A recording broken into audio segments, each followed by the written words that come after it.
नमस्कार, बहुत स्वागत है आपका भारत अपडेट देख रहे हैं आप। मैं हूं आपके साथ कीर्तिमान से। यूपी की सियासत में 2027 के चुनावी रण की आहट अब साफ सुनाई देने लगी है। इसी बीच कल से शुरू होने जा रहा है विधानसभा का मॉनसून सत्र सिर्फ कानून बनाने और बजट पेश करने तक सीमित नहीं रहेगा, बल्कि योगी सरकार के कामकाज, विकास के दावों और विपक्ष की रणनीति की भी बड़ी परीक्षा होगी। सत्र से पहले योगी सरकार ने एक बार फिर से अपनी कार्यशैली का संदेश दिया है।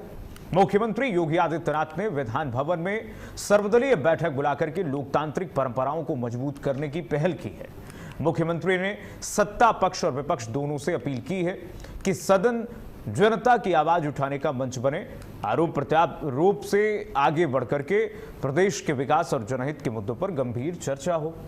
योगी सरकार का कहना है कि यूपी में विकास, कानून व्यवस्था, निवेश, बुनियादी ढांचे और जन कल्याण की योजनाओं को लेकर के लगातार काम किया जा रहा है और विधानसभा सत्र के जरिए सरकार अपनी नीतियों और उपलब्धियों को मजबूती से रखेगी। लेकिन दूसरी तरफ विपक्ष यानी कि समाजवादी पार्टी, अखिलेश यादव का पूरा कुनबा, विपक्ष भी सरकार को घेरने की तैयारी में लगा हुआ है। विपक्ष यानी कि अखिलेश यादव पेपर लीक, बेरोजगारी, महंगाई और कानून व्यवस्था जैसे मुद्दों को लेकर के सरकार पर हमलावर होने की रणनीति बना चुके हैं, संकेत भी दे रहे हैं। अब सवाल यह है कि क्या विपक्ष जनता के मुद्दों पर सार्थक चर्चा करेगा या फिर हर मुद्दे पर सियासी हंगामा ही देखने को मिलेगा। और वैसे ही अखिलेश यादव ने इस 4 दिन के सत्र को 4 दिन की चलाचली की बेला बता रहे हैं, क्योंकि योगी सरकार ने साफ संकेत दिए हैं कि वो हर सवाल का जवाब देने और अपने काम का हिसाब देने के लिए तैयार हैं। 4 अगस्त को अनुपूरक बजट पेश होगा, जिसे हम सप्लीमेंट्री बजट अंग्रेजी में कहते हैं। लेकिन नजरें सिर्फ बजट पर नहीं होंगी, क्योंकि ये सत्र तय करेगा कि 2027 के चुनावी मैदान में कौन अपनी कहानी मजबूती तरीके से जनता के समक्ष रख पाता है। चुनौतियां दोनों तरफ से, देखिए, सरकार की तरफ से भी और विपक्ष की तरफ से, कि कौन अपनी बातों को मजबूती से रखता है। हमारे साथ मेहमान जुड़ गए, मेहमानों से आपका परिचय करा दूं, लाइए स्क्रीन पर। राम कुमार पाल जी हमारे साथ, प्रवक्ता बीजेपी जुड़ रहे हैं। राम कुमार पाल जी का बहुत स्वागत मैं करूंगा। हमारे साथ एसके दुबे जी जुड़ रहे हैं, प्रवक्ता समाजवादी पार्टी। एसके दुबे जी का बहुत स्वागत। और हमारे साथ संदीप मिश्रा जी जुड़ रहे हैं, राजनीतिक विश्लेषक। संदीप मिश्रा जी का बहुत स्वागत करूंगा मैं सबसे पहले इस मुद्दे पर जब चर्चा करूंगा तो राम कुमार पाल जी के पास ही आऊं। राम कुमार पाल जी, चलाचली की बेला बता रहे हैं अखिलेश यादव, कह रहे हैं कि 4 दिन का ये सत्र होता है क्या, और पूरी तरह से विपक्ष ने ये संकेत दिया है। अखिलेश यादव ने कहा कि राम मंदिर से लेकर के और जो टीचर्स की भर्ती है, बेरोजगारी है, कानून व्यवस्था है, इन सब पर हंगामा तो बरपेगा। क्या तैयारियां हैं समाजवादी पार्टी, बीजेपी की, सरकार की क्या तैयारियां हैं, कैसे जवाब देंगे आप लोग सदन में? कल से इसकी शुरुआत हो रही है। नमस्कार कीर्तिमान भाई, श्रोताओं को भी, संदीप मिश्रा जी को, दुबे जी को प्रणाम। देखिए, तैयारियां काफी कुछ है, लेकिन अभी ये 2 लड़कों की पिक्चर या ट्रेलर अभी रिलीज ही नहीं हुई है। उनपे तो गठबंधन बचाने की बातें हैं। राजेंद्र पाल जी जो वहां पे गए 200 सीट मांग रहे हैं, इनका कहाँ है चुनाव में उतरे हैं। हाँ, सपा वाले बड़ी पार्टी है, उत्तर प्रदेश में है, उनसे ही है लड़ाई और जीतेंगे जरूर हम ही लोग। और जो अभी 3 दिन का जो सदन है, उसमें चाहेंगे तो एलओपी उसको बढ़ा सकते हैं। अगर प्रदेश के मुद्दे होंगे, अच्छे मुद्दे होंगे, तो कावड़ पे मुद्दे या जो भी उनको मुद्दे रखने हैं, तो सदन बढ़ सकता है, ऐसा कुछ नहीं है। पर नोटिस देना पड़ेगा इनको, खाली रोना धोना ना करे। और सदन में जो भी प्रस्ताव है सरकार की तरफ से, जो कार्य किए गए हैं, उस चीज को रखा जाएगा। और हमारे योगी जी तो लगातार लगभग 3-4 महीने पहले से ही लगे हुए हैं। और इनके तरफ से, सपा की तरफ से सिर्फ एक स्टार प्रचारक लगे हैं, अति मुक्तेश्वर जी, सिर्फ एक स्टार प्रचारक, बाकी कोई इनका दिख ही नहीं रहा है मैदान में। तो लड़ाई में है कहाँ कि किससे हम चर्चा करें, कहाँ पे है कोई? अखिलेश जी राहुल गांधी के पीछे पीछे वहां लगे हैं, और पूरी दिल्ली में बैनर राहुल गांधी का लगता है, और छात्रों का आंदोलन है, उस पे बैनर राहुल गांधी का लगता है। तो ऐसे झूठ झूठ की नैया कितने दिन चलेगी, और जो 2024 में झूठ बोलकर जीते थे वो सवाल जनता पूछेगी। और जनता विकास जान रही है। इनके कार्यकाल में पूछिएगा, डबल डिजिट में थी महंगाई, आज 4-5 के आसपास है, 4.5-5 के आसपास। तो महंगाई और नौकरी कितनी दी गई है। एक पेपर लीक के समय भी एक एग्जाम भी बड़े सही ढंग से योगी जी ने कराया, इसी उत्तर प्रदेश में कराया। तो कार्य हो रहा है, कार्य कर रहे हैं, कार्य लोगों को दिख रहा है, कार्य लोग उसको यूज कर रहे हैं, और अभी अधिक से अधिक काम हो रहा है। देश का 25% सड़कों का निर्माण उत्तर प्रदेश में हुआ है, और इनके कार्यकाल में 9 लाख करोड़ का बजट था, हमारे कार्यकाल में 28 लाख करोड़ का बजट पेश हुआ, और अभी कल और भी कुछ बढ़ के होगा। तो रोजगार मिल रहा है, पर रोजगार दिख नहीं रहा है कि इनके। मैं ये सब मानूंगा, मैं मानूंगा। मेरे पास जो आंकड़े लेकर मैं बैठा हूं, ये दावा अखिलेश यादव समाजवादी पार्टी कर रही है कि पिछले 10 सालों में 26,386 सरकारी स्कूल बंद कर दिए गए, जिसमें से 28 लाख बच्चों का नामांकन उत्तर प्रदेश में घटा है। अब इस पर अखिलेश यादव कह रहे हैं कि इस पर हम जोर शोर से ये मुद्दा उठाएंगे, ऐसा है? जी, विद्यालय तो कुछ बंद हुए हैं, इसमें कोई झूठ नहीं है। एक झूठ के लिए 100 झूठ बोलने वाले हम लोग नहीं है। तो कुछ नहीं, वो कुछ विद्यालय नहीं है, इनको वो 26,000 से अधिक विद्यालय, 26,336 386 मान्य करते हैं, एक भी कम नहीं मानते, लेकिन उस विद्यालयों में विद्यार्थी इतने नहीं थे, विद्यार्थी कम थे, इसके लिए एक दूसरे स्कूल में उनको समावेश किया गया। विद्यालय बंद करके विद्यार्थियों को निगलेक्ट नहीं किया गया, उनकी पढ़ाई नहीं हो सका, ऐसा नहीं है। कई 500, कोई 200, कोई 400 को नहीं। तो इसमें आपने सुना नहीं, इसमें वो कह रहे हैं, इसमें अखिलेश यादव कह रहे हैं कि देखिए, इसमें SC, ST और OBC के करीब 25 लाख बच्चे पढ़ते थे, शामिल थे, वो सब ड्रॉप आउट हो गए। नहीं, यही गलत है ना, यही गलत है। बाकी विद्यालय बंद हुए वो सही है, पूर्ण सवाल उनका गलत नहीं है। पर विद्यार्थी जो 26 लाख में बोल रहे हैं, कुछ भी ये टोटल गलत आंकड़ा पेश कर रहे हैं, भ्रम पैदा कर रहे हैं।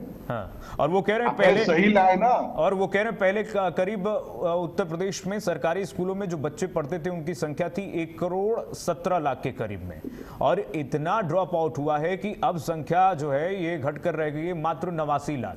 तो अब सोचिए कि उत्तर प्रदेश में क्या है शिक्षा की स्थिति। ये सवाल उठा रहे हैं अखिलेश यादव, कह रहे हैं शिक्षा पे तो काम ही नहीं हुआ।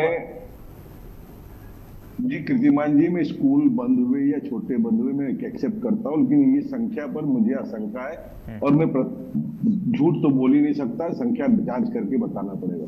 चलिए ठीक है, मैं अब समाजवादी पार्टी से ले लूं comment, initial comment. SK Dubey ji, 4 दिन की चला चली बेला क्यों कह रहे हैं आप लोग इस सत्र को? क्या क्या मुद्दे होंगे जिनको उठाएंगे आप लोग इस सत्र में? देखिए कीर्तिमान जी, मुद्दे तो वो ही हैं, हर बार वो मुद्दे उठाने पड़ते हैं, लेकिन सरकार उनका जवाब नहीं देती है। समस्या ये है, अगर उनका सलूशन दे दे तब नए मुद्दे आते हैं ना। जब सलूशन ही नहीं मिलेगा तो मुद्दे तो वो ही रहेंगे। लेकिन जहां तक ये आपने जो स्कूल की बात की है, निश्चित तौर पर ये कोई मेरे आंकड़े या समाजवादी पार्टी के आंकड़े नहीं या माननीय राष्ट्रीय अध्यक्ष जी के आंकड़े नहीं, ये जो सरकार ने प्रोवाइड कराया है वो आंकड़े। उसमें जो आपने किया अप्रोक्सीमेट 90 लाख और 1,17,00,000 थे, तो इतने का जो वेरिएशन आया है, ये total number of students have drop. लेकिन उसमें से जो मेजोरिटी ऑफ स्टूडेंट्स हैं वो दलित हैं, OBC के बच्चे हैं, और उसके अलावा जो 30-40% होंगे, 30% के लगभग वो जनरल के बच्चे होंगे। तो ये कहने का मतलब था। तो निश्चित तौर पर अगर इस तरीके से, जैसे अब मैं अपने यहाँ की अगर बात करूं, मेरा जहाँ गांव है, हमने अपनी जमीन देके स्कूल बनवाया था। आप मानोगे नहीं, इतनी बुरी कंडीशन थी। नहीं, ये तो कह रहे हैं कि समायोजित किया गया है, स्कूल बंद नहीं किया गया। एक टीचर नहीं, एक टीचर पे सालों मैंने देखा है वहां पे कि वो चला है। अब दूसरे स्कूल बंद किए, उसको वहां उसमें मर्ज कर दिया है। अब थोड़ी 3-4 टीचर आ गए हैं, लेकिन समस्या जस की तसी है। आप सोचिए क्या होता है, इसमें भी देखो घोटाला होता है कि आप टीचर हैं, आपने हमें बोला कि चलो भाई मैं तुम्हें 10,000 रुपया दूंगा और तुम मेरी जगह पढ़ाओ, ये हो रहा है। इसको कौन बंद करेगा? ये विपक्ष की जवाबदारी है क्या? ये सरकार की जवाबदारी है कि इस तरीके के जहां भी कौभांड है उनको रोका जाए। अभी दूसरी बात है, आपने बोला किन किन मुद्दों पर, तो बेरोजगारी मुद्दा नहीं है? आपको नहीं लगता है बेरोजगारी मुद्दा है? आपको नहीं लगता है कि महंगाई मुद्दा है? आपको नहीं लगता है कि जो सड़कों में भ्रष्टाचार हुआ?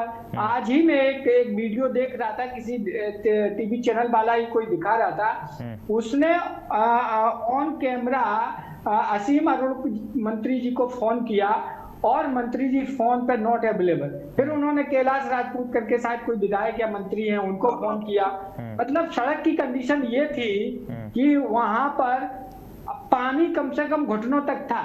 मैं उसको दाद देता हूँ, वो कैमरामैन और जो रिपोर्टर था किसी चैनल का, कि रियल में ऐसी पत्रकारिता होनी चाहिए। ये इस तरीके से दिखाइए आप समस्याएं, तो हो सकता है कि भारतीय जनता पार्टी की जो सरकार है उसमें बैठे हुए नुमाइंदे जो हैं, जो सरकार चला रहे हैं, उनको कुछ बुद्धि आए, कुछ उनकी। अच्छा, तो ये बताइए और जनता का एसके दुबे जी, ये बताइए आप लोग को इतना कॉन्फिडेंस कहां से आ गया? आप लोग कह रहे हैं चला चली की बेला है, 4 दिन की सरकार रह गई, 4 दिन की सरकार है इसलिए 4 दिन का सत्र है। ये कॉन्फिडेंस आ कहां से रहा है आपको? ये तो दिखाई दे रहा है ना, जनता बोल रही है। ये समाजवादी पार्टी नहीं बोल रही है, ये जनता बोल रही है। तब हम कह रहे हैं, हमारे राष्ट्रीय अध्यक्ष जी ने अगर कहा है तो वो तब कहा है जब लोग बोलने लगे हैं। अब भाई ये एक सत्र, इसके बाद एक और सत्र होगा, शीतकालीन सत्र, उसके बाद तो फिर कहाँ होगा कोई सत्र? अच्छा। तो 4 ही दिन तो बचे, 4 दिन की चांदनी है, जितना आप वो कर पाए ऐशो आराम उतना कर लें, उसके बाद तो जनता जवाब देने वाली है। ये दावा तो पिछली बार भी हो रहा था। ये दावा तो आपने पिछली बार कर रहे थे कि अखिलेश यादव आ रहे हैं, यूपी पुकार रहा, अखिलेश आ रहे हैं, लेकिन नहीं आए अखिलेश यादव। समाजवादी पार्टी की सरकार नहीं बनी, तो इतना ओवर कॉन्फिडेंस तो नहीं है कम से ये कहीं? नहीं, 22 में जो चलो नहीं आए, 24 में आए ना। हाँ। आपने देखा ना, हाँ। जनता ने समझ लिया। 22 में वोट देके उनने गलत किया, 22 में वोट देके उनने गलत किया, इसलिए उनने 24 में हमें इतनी सत्ता दे दी कि आप मेरी बात को दमखम के साथ उठाओ। और पार्लियामेंट में पहले जो सिस्टम होता था ना कि मार्शल को बुला के बाहर फेंकवा देना, बात नहीं सुनना, जो मर्जी आए वो करना, इस बार कहीं हो रहा है? आप बताइए, अगर हो रहा हो तो मेरी बात गलत है तो आप काउंटर करिए उसको। अभी सरकार को झुकना पड़ता है, क्योंकि विपक्ष का काम ही है लोगों की आवाज संसद में उठाना, क्योंकि कानून तो वहीं से बनते हैं ना, सिस्टम तो वहीं से चालू होता है। इसलिए मैं कहता हूं कि जिस दिन अच्छा ये बताइए, ने ये एहसास कर लिया।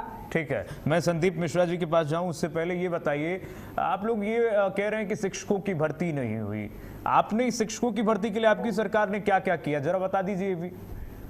अखिलेश यादव कह रहे हैं शिक्षकों की भर्ती नहीं हुई। अब उसका भी मैं जवाब दे देता हूं कीर्तिमान जी। अब क्या हुआ, ये पास्ट हो गया, हम अब क्या करेंगे वो हम दिखाएंगे, और वो आप देखेंगे भी, और ये पूरी दुनिया देखेगी कि हमारी सरकार क्या क्या करेगी और क्या क्या करने वाली है। पूरा उसका रोड मैप बन चुका है कि हम ये करेंगे, और हर वो काम होगा जो जनता के हित का होगा। पास्ट कहकर आप अकाउंटेबिलिटी से किनारा तो नहीं कर सकते हैं, जवाबदेही तो आपकी बनेगी ना कि आपकी सरकार थी तो आपने क्या क्या किया। अब अखिलेश यादव कह रहे हैं कि भाई 2017 में प्रदेश में करीब 4 लाख शिक्षक थे, लेकिन अब उनकी संख्या घट करके 3.46 लाख हो गई है। ये अगर उनको जी हाँ, लेकिन आप लोगों ने क्या किया ये भी तो बताइए। नहीं, हमने क्या किया, आप गए होंगे ना लखनऊ आगरा एक्सप्रेस वे पे के नहीं, कितने बार गए होंगे? क्वालिटी में कोई कंप्रोमाइज हुआ था? और वही अभी आप लखनऊ कानपुर एक्सप्रेस वे बना है, देख रहे हैं ना, शिक्षकों की भर्ती के लिए नीचे बैठ गया है। शिक्षकों की भर्ती किलोमीटर, अरे नहीं, टीचर्स मैं सब ओवरऑल की बात बता रहा हूँ। नहीं, ये मैं ओवरऑल की बात बता रहा हूँ। नहीं, जब भी आप लोगों से जब भी पूछो तो आप एक्सप्रेसवे गिनाने लगते हैं कि हमने ये एक्सप्रेसवे बना दिया। नहीं, मैं और भी बता रहा हूँ ना, मैं और भी बता रहा हूँ। हाँ। पुलिस में रिफॉर्म हुआ, किसकी वजह से हुआ? पुलिस में रिफॉर्म किसने किया? ये जो महिलाओं के लिए नंबर, कॉमन नंबर डाला था, टोल फ्री नंबर, वो किसने दिया? ये ऐसा नहीं है, ये गिनाने में हमें कोई वो नहीं है कि हम गिनाए तो हम बहुत बड़े हो जाएंगे। ठीक है, मुस्कुरा करके राम कुमार पाल जी कुछ बोलना चाहते हैं। रामकुमार पाल जी बोलिए, उसके बाद मैं संदीप मिश्रा जी के पास मैं आऊंगा। छोटी सी बात रखना चाहूंगा, संदीप मिश्रा जी का समय नहीं खराब करूंगा। बोलिए बोलिए। लखनऊ एक्सप्रेस वे में उत्तर प्रदेश सरकार ने कितना खर्च किया था जरा बताएंगे, और नितिन गडकरी के डिपार्टमेंट ने कितना खर्चा किया था? झूठा श्रेय लेने की कोशिश ना करे, आपके कार्यकाल में बना, लेकिन केंद्र के दुबे जी बताइए, फंड लगा हुआ है। बताइए कितने पैसे लगे थे नितिन गडकरी के, गूगल से पूछ लीजिए। एसके दुबे जी बोलिए। कोई भी योजना बनती है केंद्र सरकार और राज्य सरकार की मदद से आप बनती है। अकेले क्रेडिट क्यों लेते हैं? लेकिन अरे वो मैं बता रहा हूं, बात सुनिए ना। अरे हमारा लेकिन 25% एयरपोर्ट बने, अकेले क्रेडिट कैसे क्वालिटी लिया सकती है? मेंटेन करना ये राज्य सरकार की जिम्मेदारी है, उसका देख रेख करना राज्य सरकार की जिम्मेदारी है। क्वालिटी मेंटेन आप करोगे। लेकिन ये लखनऊ कानपुर वाले में ये इसमें भी कितनी भागीदारी और क्या कंडीशन हो गई है? गंगा एक्सप्रेसवे की कंडीशन क्या हो गई है? पूर्वांचल की एक्सप्रेसवे की कंडीशन क्या है? बुंदेलखंड एक्सप्रेसवे की कंडीशन क्या है? ये आप सबके सामने है, ऐसा नहीं है कि मैं बोल रहा हूँ इसलिए है, ये तो कैमरा बताते हैं। नहीं, जब आप एक्सप्रेसवे गिनाएंगे, जब आप एक्सप्रेसवे एसके दुबे जी गिनाएंगे तो उतने में तो योगी आदित्यनाथ कई एक्सप्रेसवे बना दिए हैं अपने कार्यकाल में, उनका ये दावा है। कई एक्सप्रेसवे उन्होंने खड़ा कर दिया, पूर्वांचल, गंगा, कई ऐसे एक्सप्रेसवे जो उन्होंने प्रदेश को सौंप दिया है। जेवर एयरपोर्ट उन्होंने बनाए। आगरा लखनऊ एक्सप्रेसवे बना के हमने कोई एहसान नहीं किया था, वो मेरा ड्यूटी था कि हम लोगों को सुविधा दें। सुनिए, और जो एक्सप्रेसवे भारतीय जनता पार्टी सरकार में बन रहे हैं, ये कोई एहसान नहीं है, ये आपके एहसान जता रहे हैं। संदीप जी कुछ दिखा रहे हैं, हमने बनाया। संदीप जी कुछ दिखा रहे हैं, जरा फुल फ्रेम में लीजिए संदीप मिश्रा जी को। क्या दिखा रहे हैं संदीप मिश्रा जी? वही दिखा रहे हैं। संदीप जी बताइए। पीठ पा रहे थे, आगरा लखनऊ एक्सप्रेस वे जब बना था तो उसमें बताइए बोलिए संदीप जी बोलिए, अब आपकी बारी। बोल दीजिए Sandeep ji. Agra Lucknow expressway caves improve ordered. बोलिए आप संदीप जी, बताइए, एक्सप्लेन कीजिए, आप कहना क्या चाहते हैं। चलिए ठीक है, सबको लाइए, फ्रेम में लाइए। संदीप जी बोलिए, अनम्यूट कीजिए संदीप जी, डिवाइस अनम्यूट हो गया सर। जी, मैं कह रहा हूं जब बारिश होती है तो मिट्टी की परत जो है धंसती है, कहीं कहीं सॉइल जो है बिहेव ऐसा करती है। अब पूरा 400 किलोमीटर का एक्सप्रेसवे अगर बना है तो कहीं पे अगर मिट्टी धंसी है तो इसका मतलब ये नहीं कि उसको हम कॉन्ट्रैक्टर पे डाल दें। ऐसा हो सकता है कि प्लेट वहां की डैमेज हुई हो नीचे की, और इस तरह से होती हैं। लेकिन जब रिपेयर होती हैं सड़कें तो 1 साल 1.5 साल में वो चीजें फिट हो जाती हैं। आगरा लखनऊ एक्सप्रेसवे पे भी इस तरह की दिक्कत थी, और 2018 में ऐसे गड्ढे बन गए थे जिसमें कार गिर गई थी। यही मैं खबर टाइम्स ऑफ इंडिया की रिपोर्ट कर रहा हूं, आपके सामने जो क्लिप दिखा रहा था। असली मुद्दे पे मैं आता हूं। अब मैं आप लोगों प्रश्न भी पूछ लूं आपसे, नहीं तो आप कहेंगे हमसे प्रश्न ही नहीं पूछा आपने।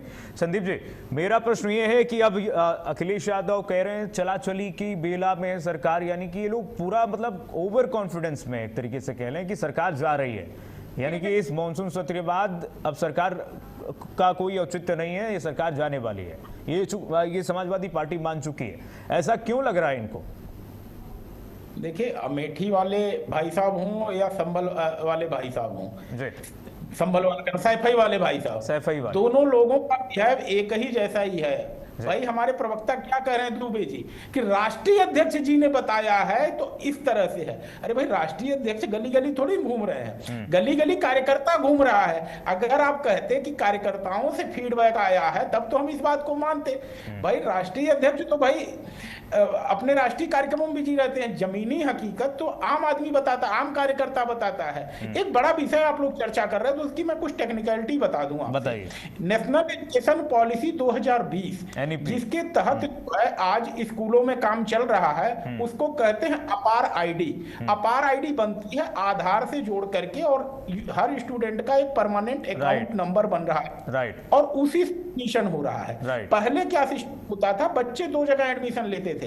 एक बच्चा अपना मॉन्टेसरी कॉन्वेंट में पढ़ता था और दूसरा प्राइमरी में भी नाम लिखवा लेता था, बेसिक के स्कूल में भी।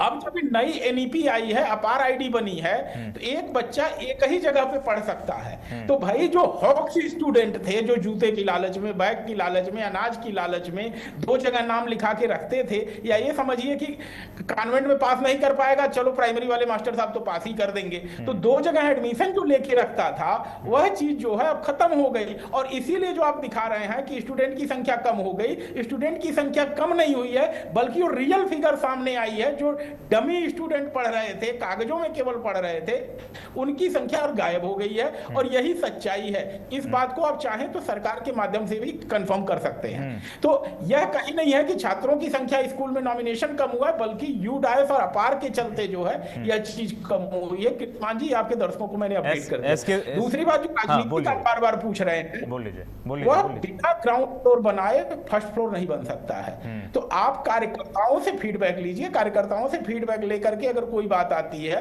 तो हवाबाजी से काम नहीं होता है। आपको जमीनी हकीकत देखनी पड़ेगी और आपको अपने कार्यकर्ताओं को मैसेज देना पड़ेगा कीर्तिमान जी कि भाई कौन सी सीट पे अखिलेश जी लड़ेंगे, कौन सीट पे राहुल जी लड़ेंगे, कौन सी सीट पे और इंडी घटक के लड़ेंगे। जब तक कार्यकर्ताओं को ये चीज स्पष्ट नहीं होगी, अंतिम समय में, चुनाव के समय एक कंफ्यूजन की स्थिति जब कार्यकर्ताओं में होती है, तो यही होता है कि एक टीम की तरह काम नहीं कर पाते। और दूसरी तरफ जहां पे चुनाव की तैयारी 2 साल पहले से चल रही है, तो आप भारतीय जनता पार्टी एनडीए से क्या मुकाबला करिएगा, जहां के प्रधानमंत्री 24 घंटे राजनीति के मूड में होते हैं। उनके पास तो कोई और काम है ही नहीं कि भाई वो विदेश भी घूम आए या कुछ और कराए, राहुल गांधी की तरह जो है। तो हर समय जो जनता के बारे में सोच रहा है, मुख्यमंत्री जी फुल टाइमर सीएम है, प्रधानमंत्री जी फुल टाइमर पीएम है, तो उसका इफेक्ट तो पड़ना ही है परफॉर्मेंस में। और जनता से कनेक्ट होना आपको जरूरी है। जब तक आप कनेक्ट नहीं होंगे, बेसिक इश्यू से नहीं करेंगे। बड़ा अच्छा लगा उन्होंने शिक्षक भर्ती का मामला उठाया है कि उत्तर प्रदेश में शिक्षकों की भर्ती का, तो मुझे लगता है कि इस तरह के अगर मुद्दे उठाते हैं तो समाजवादी पार्टी जरूर ही कुछ बेहतर कर पाएगी। अच्छा, मैं जो पूछ रहा था, जवाब ले रहा था एसके दुबे, तो जवाब नहीं दे पाए। दुबे जी जवाब नहीं दे पाए कि इनकी सरकार ने शिक्षकों के लिए क्या किया। जरा आप ही बता दीजिए संदीप मिश्रा जी कि समाजवादी पार्टी की जब सरकार थी तो क्या स्थिति थी शिक्षक भर्ती की? शिक्षक भर्ती तो बहुत सारे लिटिगेशन में अभी चल रहे हैं। 10 साल से जो है सुप्रीम कोर्ट में, हाई कोर्ट में 10 मुकदमे चलते चले आ रहे हैं। किसी ने भर्ती करने की कोशिश नहीं की।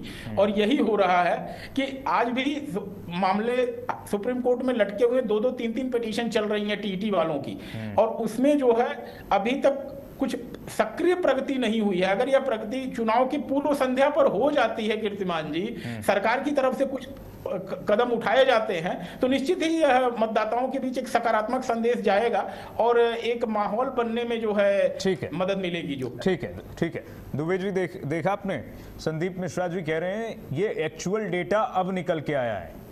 ये जो अखिलेश यादव जी ने आंकड़ा दिया है कि छात्राओं और छात्रों की जो संख्याएं घटी हैं स्कूलों से, वो एक्चुअल डेटा है ही नहीं। एनईपी जब लागू हुई है, नेशनल एजुकेशन पॉलिसी, उसमें अब एक्चुअल डेटा सामने आया है। तो ऐसा नहीं है कि छात्रों की ड्रॉप आउट रेट्स बढ़ा है, शिक्षकों की कमी हुई है या फिर छात्रों की कमी हुई है। सरकार ने उसको बहुत संवेदनशीलता से देखा है। तो अखिलेश यादव का क्या माने कि ये जो आरोप है वो गलत लगा रहे हैं? दुबे जी देखिए कीर्तिमान जी, आपने पूछा था, मेरे को दिमाग से निकल गया था, मैं बता दूं आपको कि आपने जो बोला था कि टीचरों की क्या लगभग 1.25 लाख जो शिक्षा मित्र थे उनको परमानेंट करने का काम समाजवादी सरकार ने किया था। आप उठा के देख लेना, ठीक है ना। ये चीज ऐसा नहीं है। अब वही चीज आ गई है कि अगर कोई चीज भूल गए तो आपने उसको मुद्दा बना दिया, कोई बात नहीं, लेकिन हम उसका जवाब दे रहे हैं। 1.25 लाख लगभग, नहीं तो उसका जवाब देने के आप परफेक्ट नहीं बता रहे हैं, लेकिन उसका है, ठीक है ना। उन लगभग 30,000 के लगभग जूनियर जो विद्यालय होते हैं उनमें भर्ती निकाली थी। ऐसे कई भर्तियां निकाली थी। ऐसा नहीं कि हमारी सरकार चुपचाप हाथ पे हाथ धरे रही, बैठी रही और कुछ किया नहीं है। लेकिन एक चीज जरूर है, उस समय भारतीय जनता पार्टी ने इस तरीके से पब्लिक में एक प्रोपेगेंडा चलाया, उसका उसे बेनिफिट मिला तो वो सरकार में आई और दोबारा फिर एक बार फिर जनता ने उन पर भरोसा किया। लेकिन वो जनता फिर टोटली अच्छा, दो बार प्रोपेगेंडा चला लिया सर, कोई मेरा भला होने वाला नहीं, इसलिए 2024 का जो रिजल्ट दिया वो उसका परिणाम था। बीजेपी ने दो बार प्रोपेगेंडा चला लिया उत्तर प्रदेश में आपके रहते हुए। नहीं देखिए, नहीं एक बार प्रोपेगेंडा चलाया, दूसरी बार जनता ने विश्वास किया कि ये हमारे, क्योंकि अक्सर क्या होता है तो फिर वो प्रोपेगेंडा नहीं हुआ, क्या बोलते हैं वो तो उनके काम पर मुहर है ना, वो तो उनके काम पर मुहर है, तो उसे तो फिर वो आप उसे प्रोपेगेंडा नहीं कह सकते कि 5 साल में सरकार कुछ नहीं कर सकती है। इसलिए जनता ने बोला कि ये ना कह पाए कि हमने 5 साल में कुछ, हमें टाइम नहीं दिया इसलिए हम कुछ नहीं कर पाए। जनता ने 10 साल का मौका दिया, लेकिन अब जनता इन्हें अच्छा ठीक है, इस बार क्या लग रहा है आपको कि योगी सरकार सत्ता से दूर रह जाएगी? कौन सा सबसे बड़ा मुद्दा है आपको जो उत्तर प्रदेश में लग रहा है कि योगी सरकार को सत्ता से दूर करेगी? नहीं, बेरोजगारी सबसे बड़ा मुद्दा है। हाँ। आप क्या समझते हो? भ्रष्टाचार सबसे बड़ा मुद्दा है। कोई भी काम ऐसा नहीं होता, कोई भी थाना, कोई भी तहसील जहाँ बिना पैसा के काम हो रहा, आप देखिए आपकी सरकार में नहीं थी ये सब? परेशान है।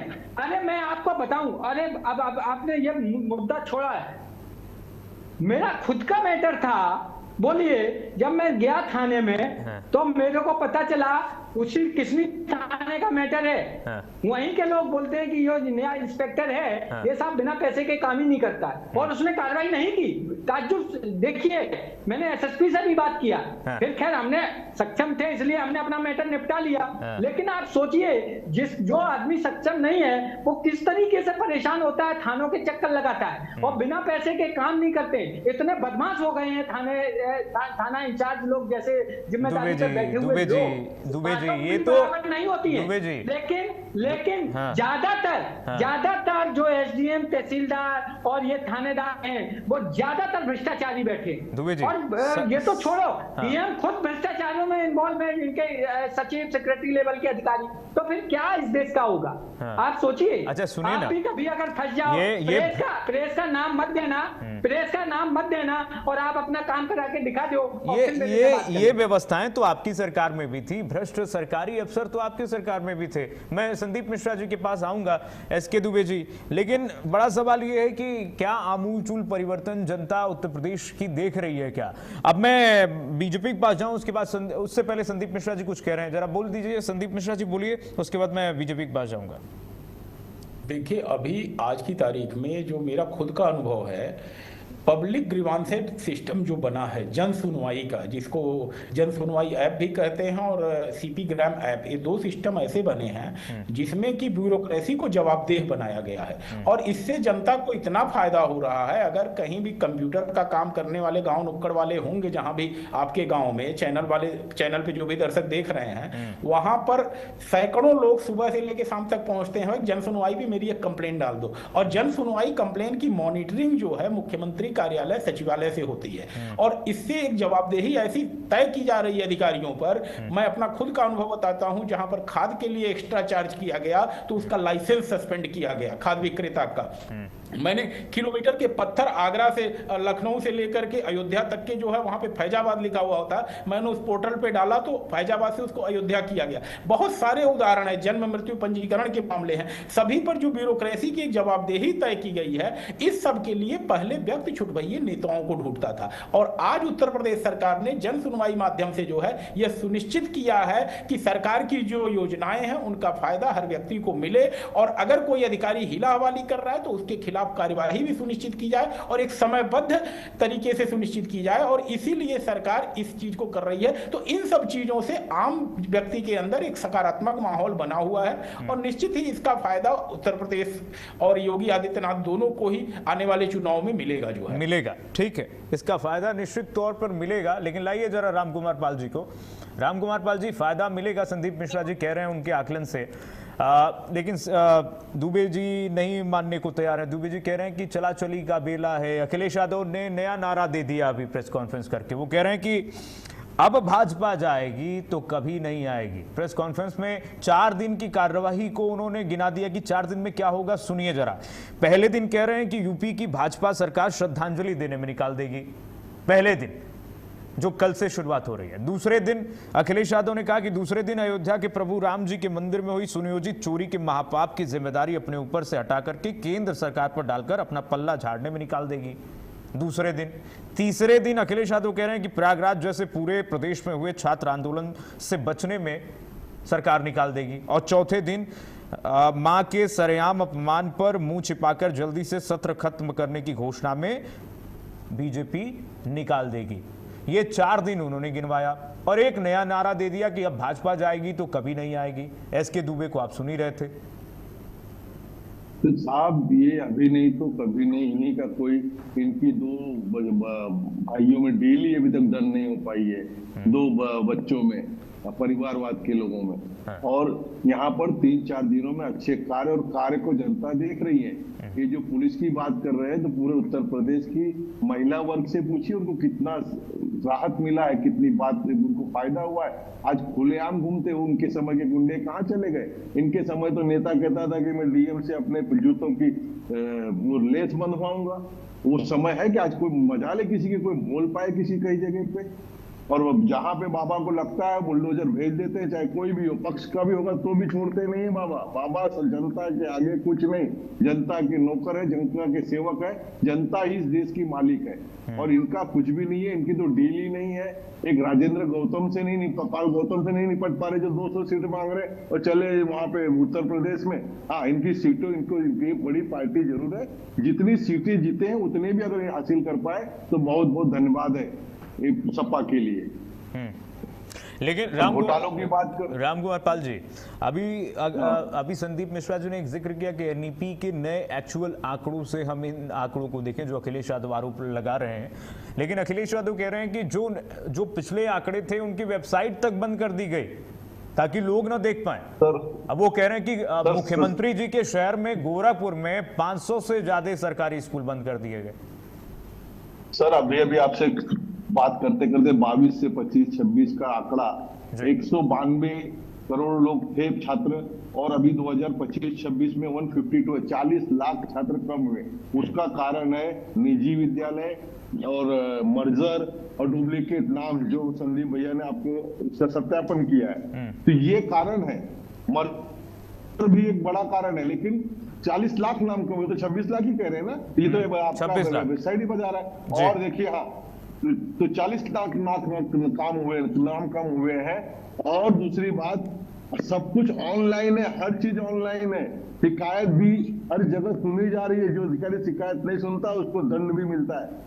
तो इनके जैसे वहां पर कोई आजम खान का जैक और शिवराज जी का जकेला नहीं लगता है, जैक नहीं लगता है। सुनवाई हर नागरिक की, हर पक्ष की है, और खासकर महिलाओं के लिए तो बहुत ही सुरक्षा उत्तर प्रदेश में।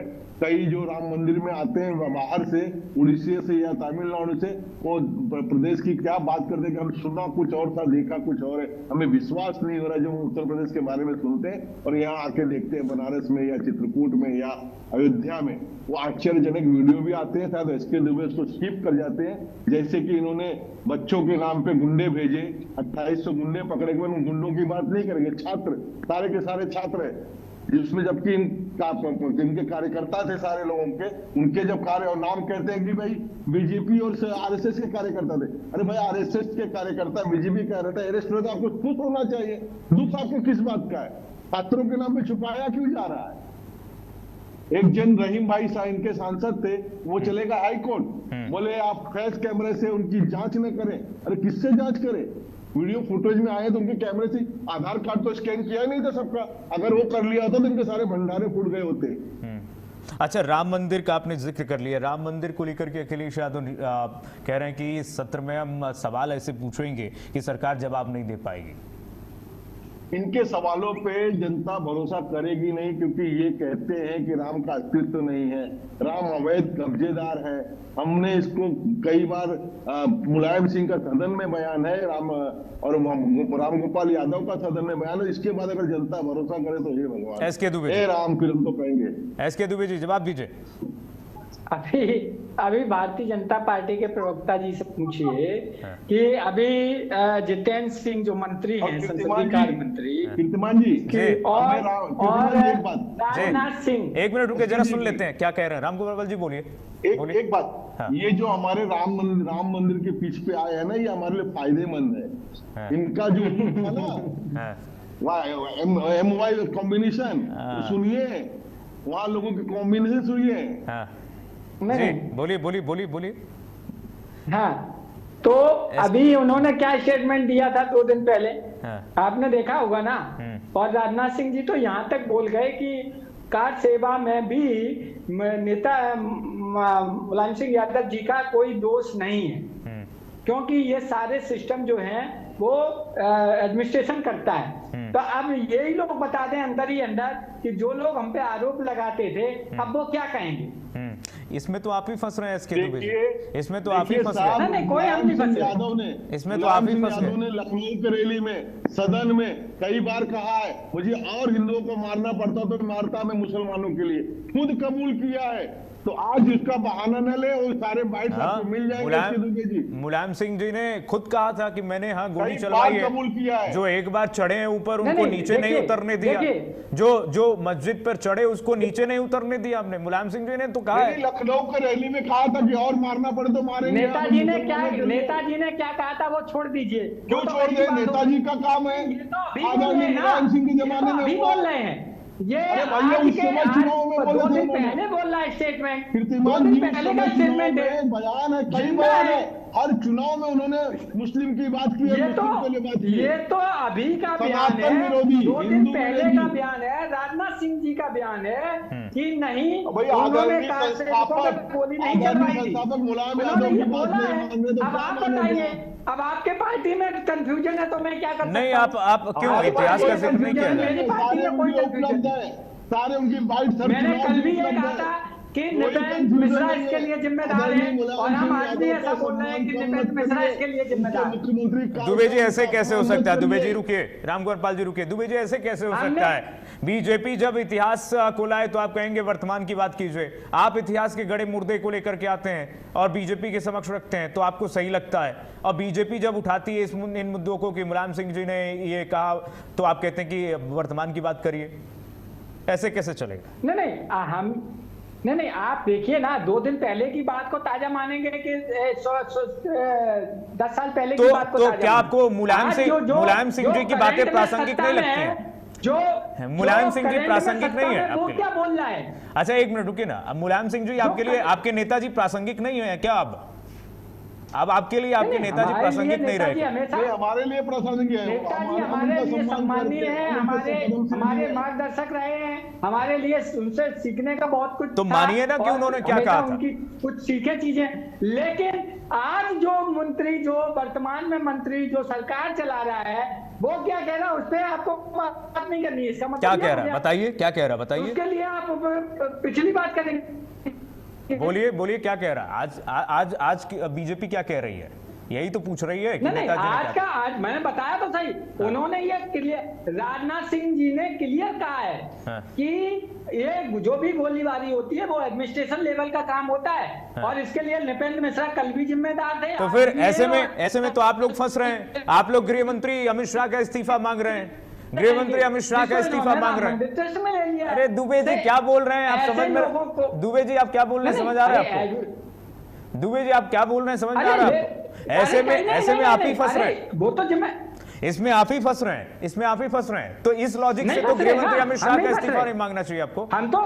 हम तो क्लियर हमने पहले भी कहा था कि नृपेंद्र मिश्रा इसके लिए जिम्मेदार थे। हम आज भी बोल रहे हैं। तो इस लॉजिक से एक मिनट दुबे जी रुकिए, मिश्रा ही जिम्मेदार, ठीक है, नृपेंद्र मिश्रा को जिम्मेदार मान रहे हैं, तो इस लॉजिक में तो आप ही फंस गए ना कि इस लॉजिक से तो गृह मंत्री अमित शाह का इस्तीफा आपको नहीं मांगना चाहिए। दिल्ली में प्रोटेस्ट पर जो अभी पैलेट गन फायरिंग का किसी मंत्री की नहीं मांगना चाहिए, सचिव गृह मंत्री बोलिए दुबे जी बोलिए। गृह मंत्री का रेजिग्नेशन मांगना कई कारण है। फंस गए मंत्री का ना कई कारण नहीं है, डिक्टेटर नहीं चाहिए ना फंस गया कई कारण नहीं, यही कारण है जो गृह मंत्री अमित शाह का इस्तीफा आप लोग मांग रहे हैं कि गृह मंत्री अमित शाह ने पैलेट गन चलवाया, फायरिंग करवाई। बातचीत का तरीका देखिए। नहीं, बातचीत का तरीका कहां से आ गया इसमें? आप जिस तरीके से इस्तीफे की मांग कर रहे हैं। रामकुमार पाल जी बोलिए। इसमें कई रीजन है, एक रीजन नहीं है।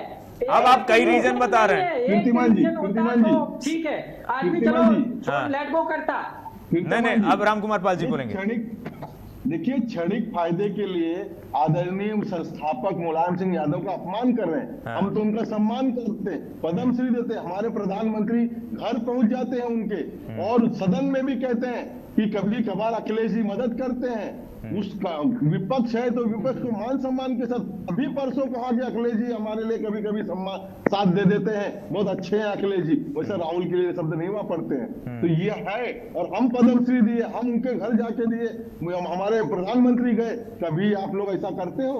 दुश्मन समझते हो आरएसएस और बीजेपी को? आरएसएस बीजेपी इस देश के लोग नहीं है, सिर्फ वो मुस्लिम लोग इस्लामिक तुष्टिकरण ही आप जानते हो। आज राम मंदिर का मुद्दा उठा रहे हो तो सालासर गाजी में करोड़ों का घोटाला हुआ, उस पे जबान पे नाम क्यों नहीं आ रहा आपके? यार, हम तो कहते हैं कि सालासर गाजी हो, वक्फ बोर्ड की जो लूट हुई आपके कार्यकाल में उसकी जांच हो, जो वक्फ बोर्ड की जमीनें आजम खां, एक सवाल नहीं उठता है। जो आदमी 38 बिल्डिंग बनाया, 2 बिल्डिंग का प्लान पास करता है और 36 का नहीं करता है, वो इनके लिए जायज है। ठीक है, ठीक है। ये तो दुबे जी ये हो गया ना, ऐसे हो गया कि भाई हम करें तो रासलीला, सबको लाइए जरा, हम करें तो रासलीला, आप करें तो कैरेक्टर ढीला। बोलिए बोलिए दुबे जी, बोलिए बोलिए, रखिए अपनी बात, रखिए दुबे जी। अभी इन्होंने जौहर यूनिवर्सिटी का चर्चा किया। अगर आपको जौहर यूनिवर्सिटी में, आपको भी मालूम है, इम्पैक्ट फी भर के उसको रेगुलाइज किया जा सकता है। कोई भी चीज हो, ये पूरे दुनिया में कानून है। आपको लगता है कि गलत है तरीके से बिल्डिंग बनी, तो जौहर यूनिवर्सिटी को आप लोग क्यों बचा रहे हैं? पेनल्टी मारिए। क्यों बचाएंगे जौहर यूनिवर्सिटी को? क्यों बचाएंगे जौहर यूनिवर्सिटी को? जौहर यूनिवर्सिटी को क्यों बचाएंगे? क्यों बचाना चाहते हैं जौहर यूनिवर्सिटी को? सवाल छोटा सा है। मैं जौहर, वहां जो बच्चे पढ़ते हैं, आप बच्चों से क्यों? छोटा सा सवाल है दुबे जी से। बोलिए बोलिए, रामकुमार पाल जी बोलिए। दुबे जी से पूछना चाहता हूँ कि वक्फ बोर्ड की जमीनें छीनी जा सकती है, जो भी 2, 4, 5 ये क्या कानून में वक्फ बोर्ड के है कि जमीनें लूटी जाए? तो आजम खान ने जमीनें वक्फ बोर्ड की नहीं लूटी है, सरकारी जमीनें लूटी, वक्फ बोर्ड की जमीनें लेते गांव के लोगों की लूटी। उसके ऊपर तो बात करो। आप जांच कराओ ना। आप 10 साल में आपने क्या किया? 10 साल में आपने क्या किया? आपको कुछ करना है तो जांच कराइए ना। आप जांच कराइए। उसमें वक्फ बोर्ड की जमीन निकाला है, उसमें जो गांव वालों की जमीन इन्होंने कब्जा करके डिमोलिशन करके बुलडोजर चला के उनको ताबे में दिलाया।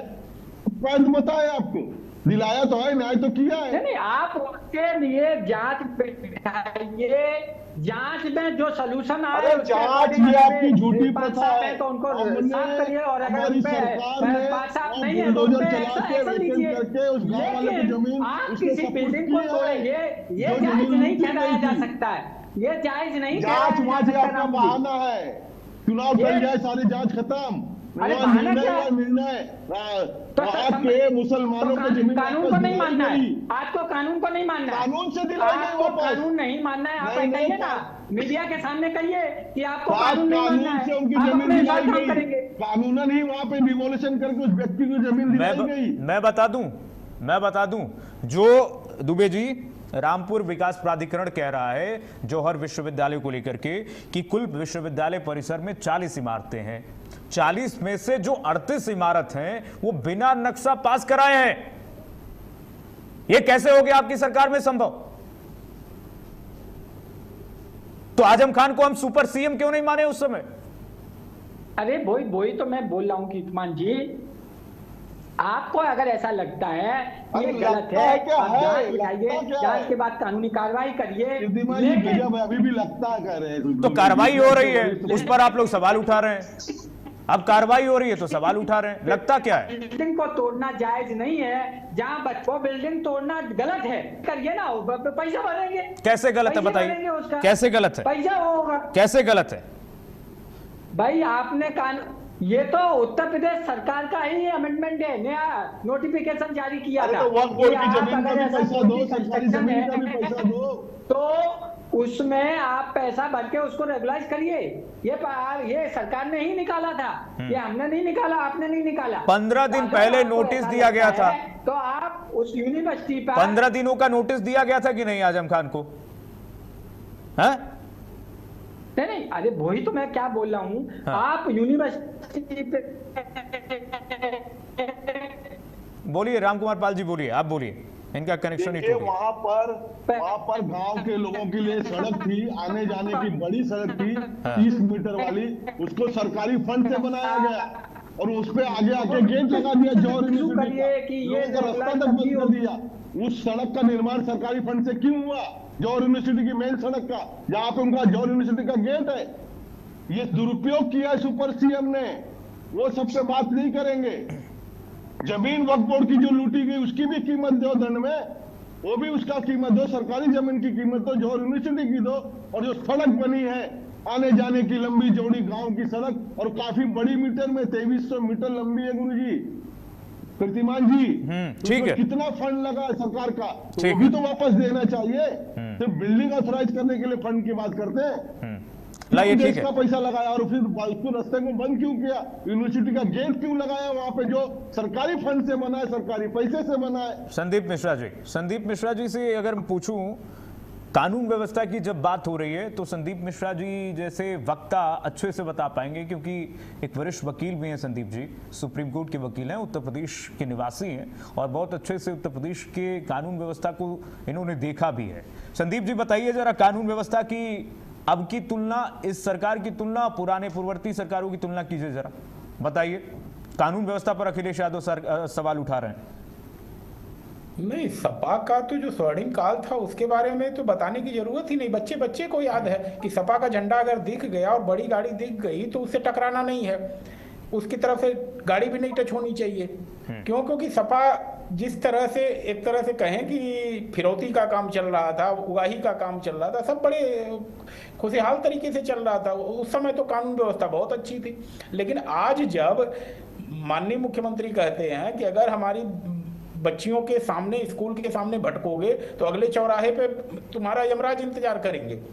और दूसरी बात यह केवल बयान नहीं है, यह मूर्त रूप में हमें दिखाई भी देता है कि हर दूसरे तीसरे कहीं न कहीं किसी न किसी जिले से खबर आती है कि अगर कोई मनचला है तो उसका इलाज उत्तर प्रदेश पुलिस कायदे से कर दे रही है। इसमें इस बात से इंकार नहीं किया जा सकता कि 1% कहीं गलती हो सकती है अति उत्साह में पुलिस के द्वारा, लेकिन जनता ऐसे फैसलों से खुश है, ऐसे बुलडोजर एक्शन को पब्लिक का पूरा समर्थन मिला हुआ। और तीसरी बात जो सबसे महत्वपूर्ण है यहाँ पर, मैं बार बार कह रहा हूं कि उत्तर प्रदेश सरकार ने डिजिटल इंफ्रास्ट्रक्चर का प्रयोग करके बिचौलियों की रोजी रोटी बंद कर दी है। जब मैंने कहा जन सुनवाई ऐप, जन सुनवाई और सीपी ग्राम की बात की, आज एक ट्विटर हैंडल, आप जिले के एसपी को ट्विटर पे टैग करके अगर कोई अपनी शिकायत लिख देते हैं तो उसका एक प्रॉपर रजिस्टर मेंटेन होता है और एसपी उसको मॉनिटर करता है। तो ऐसे में जो पुलिस की जवाबदेही सुनिश्चित की गई है, यह सब चीजें दिखाती है। दुबे जी को लाइए स्क्रीन पे जरा, दुबे जी को भी लाइए। बोलिए संदीप मिश्रा जी, बोलते रहिए आप। सरकार कहीं से भी जो है पुलिस को फ्री हैंड नहीं छोड़ रही है, बल्कि उसको जवाबदेह बना रही है कि भाई जनता की अगर कोई समस्या है तो पुलिस उसको एड्रेस करे और पूरा सेटिस्फाई करे। और इसीलिए ट्विटर पे कंप्लेंट जो कुछ भी हो रही है जिले के में एसपी या एसएचओ के खिलाफ भी, तो उस पे पुलिस डीजीपी की ऑफिस से भी कार्रवाई हो रही है। तो यह नहीं कहा जा सकता कि कोई थाने में बैठ कर संदीप मिश्रा चला रहा है। लेकिन संदीप मिश्रा जी, ये लोग तो कहते हैं कि अफसरशाही यूपी में हावी है, अफसरशाही हावी हो गई है। संदीप मिश्रा जी, अफसरशाही मैंने क्या कहा? आप कहीं साइबर कैफे में जहां कंप्यूटर पे काम करने वाले लड़के हैं, आ रहा हूं दुबे जी, वहां जाइए, लाइन में लगे हुए हैं, 4-4, 5-5 कंप्लेन लोग सीपी ग्राम पर और जन सुनवाई पे डलवा रहे हैं। क्योंकि पता है जन सुनवाई एक प्राइवेट की तरह काम करता है। वो फोन करके पूछते भी हैं लखनऊ से कि सर आपने जन सुनवाई पे जो कंप्लेंट डाली थी उससे संतुष्ट हैं कि नहीं संतुष्ट है। अच्छा, 5 स्टार में दे रहे हैं। और अगर अच्छा, ये संदीप मिश्रा जी, यूपी में आपने देखा होगा ये आरोप लगाए गए कई विधायकों की तरफ से कि अब अफसर जो है हमें हमारी जनप्रतिनिधियों की सुनने को तैयार नहीं है। इतना पावर्ड है मुख्यमंत्री की तरफ से अफसरों को कि ये अफसर सुनने को तैयार ही नहीं है, जनप्रतिनिधियों की नहीं सुन रहे, तो आम जनता कैसे सुनेंगे? नहीं, अगर आपको याद हो, पहले सिफारसी पत्र लिखे जाते थे। सिफारसी पत्र में कहा जाता था हमारा आदमी है, थोड़ा देख लीजिएगा। और यह पत्र प्रधानमंत्री ने ही बंद करवा दिया कि भाई इस तरह की चिट्ठियां नहीं चलेंगी, as per law as per rule आप काम करिए। और यही चीज आज की तारीख में हो रही है। अगर आप गलत प्रेशर बनाने के लिए पुलिस के पास जाएंगे, किसी तरह से धौंस बनाने के लिए जाएंगे, तब तो आपकी कोई बात नहीं सुनी जाएगी। और नियम से सुने जाने के लिए पूरा एक प्रोसेस जो है मुख्यमंत्री कार्यालय तक बना हुआ है। आपको कोई दिक्कत है तो आप जिला प्रशासन के खिलाफ कंप्लेन करिए। सचिवालय में बैठा हुआ मुख्यमंत्री दुबे जी बार बार इशारा कर रहे हैं, दुबे जी बार बार इशारा कर रहे हैं। बोलिए दुबे जी, बोलिए, जल्दी बोलिए। तीन चीजें मिश्रा जी को मैं बताना चाहता हूं, मिश्रा जी ध्यान से सुन ले इस बात। बोलिए। एक का आई विक्टिम मैं खुद हूं। मैंने, आप अगर प्रैक्टिकल करना चाहें इसी वक्त कर लो, कोई भी 10 जिला चुन लो आप, और 10 जिले के डीएम और एसपी को आप फोन लगा के देख लें कितनी बात हो पाएगी। आप एक से भी बात नहीं हो सकती है, गारंटी दावा करता हूं। अगर हो जाए तो मैं ये राजनीति छोड़ दूं। इस हद तक इनके अधिकारी आउट ऑफ कंट्रोल दावा करती है। दूसरा अरे मैं बता रहा हूं ना, मैं बता रहा हूं। दूसरा, आपने जो बोला, इनके विधायक विधानसभा में गिड़गिड़ाते हैं। विधानसभा में आप उस समय बहुत तिवारी जी के थे, शायद बुंदेलखंड के थे, कहां के थे विधायक, सड़क बनवाने के लिए आज तक सड़क नहीं बनी है। आप सोचिए। चौथा जो महत्वपूर्ण है, मैंने खुद प्रधान मुख्यमंत्री उस पर पोर्टल पर कंप्लेन किया था। इंक्रोचमेंट जो गलत तरीके से अतिक्रमण था मेरी गली में, आज भी है और वो गली पूरी मतलब दबा दी गई है। ये इतनी गली को इतना कर दिया गया है, सिर्फ फॉर्मेलिटी हुई, आज तक कोई कार्रवाई नहीं हुई। मिश्रा जी हकीकत को बयान नहीं, ये तो हकीकत है। ये तो फॉर्मेलिटी हुई, आपके समय में तो फॉर्मेलिटी भी नहीं होती थी। यही अंतर है। इस सरकार में कम से कम फॉर्मेलिटी तो हो रही है ना। आपकी सरकार फॉर्मेलिटी नहीं होती थी, धमकाने के लिए आ जाते थे। ये तुम्हारी हिम्मत कैसे हुई कंप्लेंट डालने की? हमने कहा मैं बाहर हूँ, बोला ये ऐसा था, तो हमने कहा देख लो भाई, सरकार ने अपने पास आपके पास है, अगर किसी अधिकारी के खिलाफ आप उसको चेक करो ना कि ये रोड कितना होना चाहिए, कितना है, कुछ नहीं हुआ तो कर पा रहा है। इस चीज को तो धन्यवाद। ठीक है, ओके, ऑलराइट, दोनों लोग रुकिए, दोनों लोग रुकिए। मैं राम कुमार पाल जी से आखिरी कमेंट लूंगा क्योंकि समय की समाप्ति की घोषणा हो रही है। राम कुमार पाल जी, जो कुछ कह रहे हैं इसके दुबे जी, उसमें कुछ तो सच्चाई है। अफसरशाही तो यूपी में हावी तो है, क्योंकि एक तो देवरिया का मामला आप लोगों ने देखा होगा। बरहज के एक विधायक हैं शाखा बाबा, हैं दीपक मिश्रा शाखा, वो डीएम के ऊपर बिफर पड़े कि मैं सबकी पोल खोल दूंगा, और 5-7 सालों से एक सड़क ही नहीं बनी बरहज विधानसभा की। सोनू घाट से लेकर के बरहज तक जो सड़क है उसको लेकर के बिफर पड़े। खूब वीडियो वायरल हुआ। मुख्यमंत्री को घोषणा करना पड़ा कि भाई मैं आ रहा हूं, इसको स्वयं देखूंगा, और उसके बाद मुख्यमंत्री की तरफ से जब घोषणा हुई, आज तक वैसी हकीकत वैसी की वैसी है। इतनी अफसरशाही वहां पर हावी है। तो कुछ तो हकीकत है जो एसके दुबे जी कह रहे हैं।